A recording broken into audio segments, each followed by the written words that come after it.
quick. The 4S cycle again. It's a cycle, and I forgot the cycle part. Thank you for bringing it back up. Definitely. I said it was 4 S's, but it's a cycle. Oh, definitely. You have four steps, like a staircase, and each stair represents a word or a phase in your life, or phase you'll go through that starts with the letter S. And the first level, the first step you go up. When you go up a step, you start at the first step, right? That first step is survival. It's a new situation, and you're going to survive that situation. We only fear what we don't know. We don't fear what we know, even if it's scary. At least we know it's scary. But we fear we don't know, so we have to survive, right? But it's okay to survive moving forward as long as you understand that you're going to come to the part of the step where it's time to graduate to the next step. If you run out of real estate on this step, you got to go to the next step. And the next step is stability. So you go from survival to stability, you go from stability to success, from success to significance, right? And the reason why it's called a cycle is because people who are significant to this day, they only need one name. They only go by one name, right? If I say Michael, you're either thinking of Jordan or Jackson. And in some cases, Johnson or Thompson, or Michelangelo. But if I say Michael, you immediately think of your best friend that you know, but that's who you know. But if you're thinking about somebody significant, it's somebody that everybody know or ought to know. So if I said to you, Tiger, what's the first thing that come to your mind? Woods.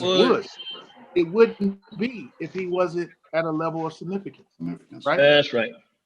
You see, if I said LBJ, you're either thinking about the president of the United States or you're thinking about who? LeBron James. So we don't even think about the president of the United States because LeBron just took it to a whole nother level. This is bionic, man. And he's a good dude. Wow. And he's a good dude. So significance is our goal, but they achieve their significance. My goal is for you to achieve yours. That's right. And it's a cycle because when you get to that level, you got to go back to survival again because you got to realize who your people are. Are they there for you? Or are they there for what you got? You see what I'm saying? You become a target in your significance. Human, man. God ain't in the business of having, the various beautiful folk within the human family to be tripping off each other and not acknowledging what's common in us and what's good in us, and always monetizing what's negative and all that. And people get to eat get to drink all the best, libations while we drink muddy water. No, that's not God's plan, as Drake would say. That ain't his plan. But our plan is to be more, do more, and have more in all of our lanes for the betterment of humanity, for the betterment of people. My doctor, this lady, she was born in India, bro. When I go to her, I'm like, Dr. Patel, what's happening? Nice little lady, you know what I'm saying? She's like, how you doing? I said, I'm good. She said, well, I need to check your blood pressure now, and then we're going to talk for about 20 minutes, and then I'll check your blood pressure again. Yeah. Now, she don't do that exactly with all her patients because she got the whole rainbow, right? But I asked her one time, I said, Dr. Patel, why is it so important that you do this? Because I know that my blood pressure lowers where it's supposed to be. I get that part. But your concern, some people just do it and not even look you in your eye. Write it down and you're on your way. She said, I do it because you're a black man in America.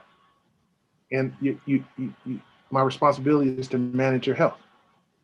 I tell you what to do, you go do it, and then I'll see you when it's your next appointment, and we keep the metric. And that's how I'm able to manage your health. That's my job. You're my client, you're my patient. And you happen to be a black man in America, so I know that comes with, some extra. So as a doctor, I took an oath to take care of you. Yeah. That's humanity, man. That's humanity. Miss Bauer, let me tell you about Miss Bauer, my 11th and 12th grade art teacher. That lady's my mama. She's been my mama since 1986, after my mama died. Every pair of pajamas, every linen, Even I was on her dental insurance, everything. That was my mama, man. White woman with 4 white kids and a beautiful white husband who I love him to pieces because that's the only grown man in my life to ever tell me to my eyeball, I love you, son. I could cry right now because humanity trumps all of the rest. So don't even get caught up because you're an Asiatic, beautiful black man that's it. You were chosen to be a beautiful Asiatic black man so that you could be the best representative of the human family for us all. Because united we stand,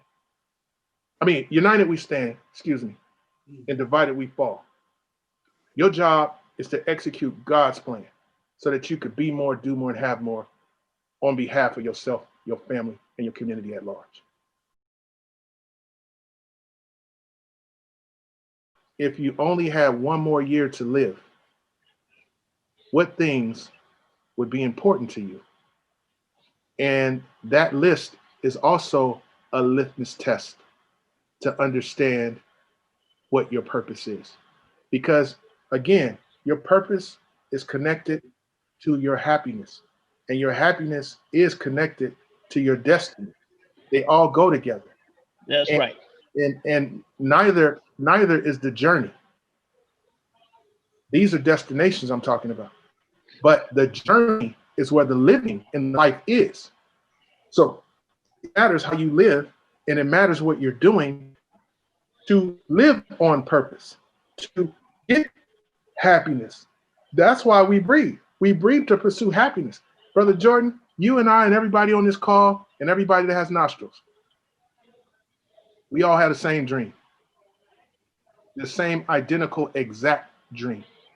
You know what that dream is? That dream is to be happy. That's right. Yeah. What we call the dream is really the journey. We have different journeys to the end result. We have different avenues and journeys or whatever. Some people get there by helicopter to their happiness. Some people get there by Learjet. Some people walk.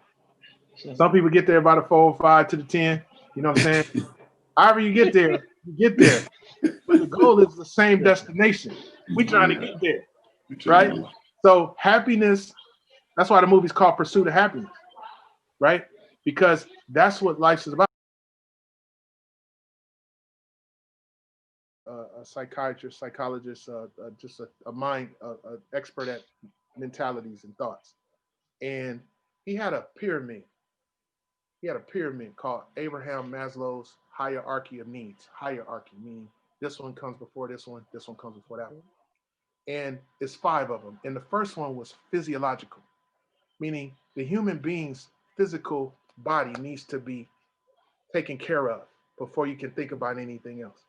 That means that we can't be hungry, we can't be homeless, we just can't, the physical, we can't be sick, we have to have water.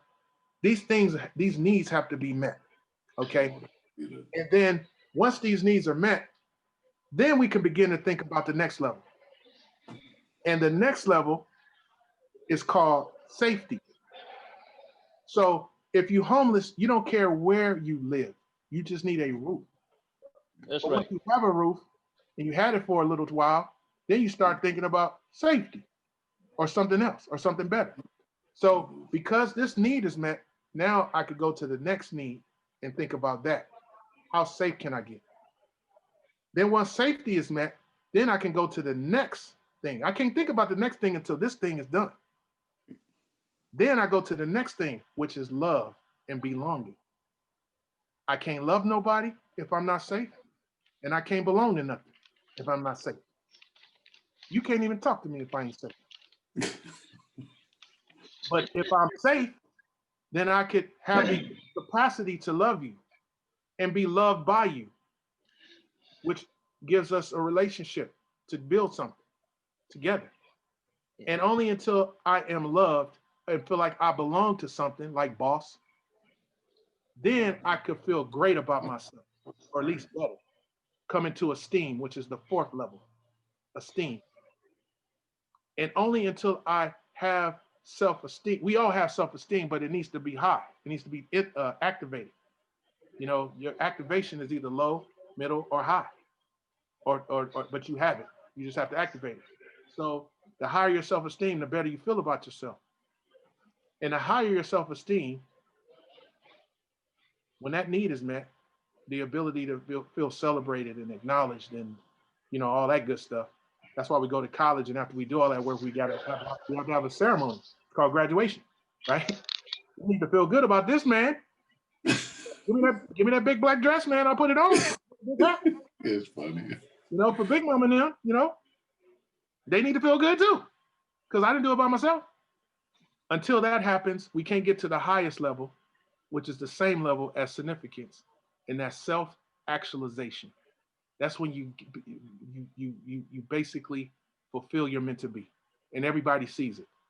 Everybody sees who you are, and what you're worth, and why, and why they need to listen to you or work with you or do whatever.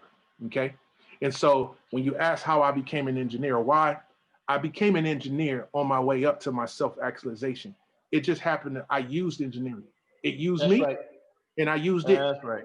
You know what I'm saying? Like I told you, all I really wanted was what? Grass and what? And Grass and air conditioning. And I'm telling you, a university is like, it's like, if you ever had an opportunity to go, if somebody said you can come in this mansion for 4 days and take whatever you want. That's what it's like going to college. You go for 4 years basically, and they saying you could study whatever you want. Some people will go get all the jewelry and bounce. Some people be looking for the safe to get the money and bounce. I'm looking for the library to see how many books I could get out of there, so that whatever happens to me, I can read my way up out of my situation somewhere, somehow. And that's what happened.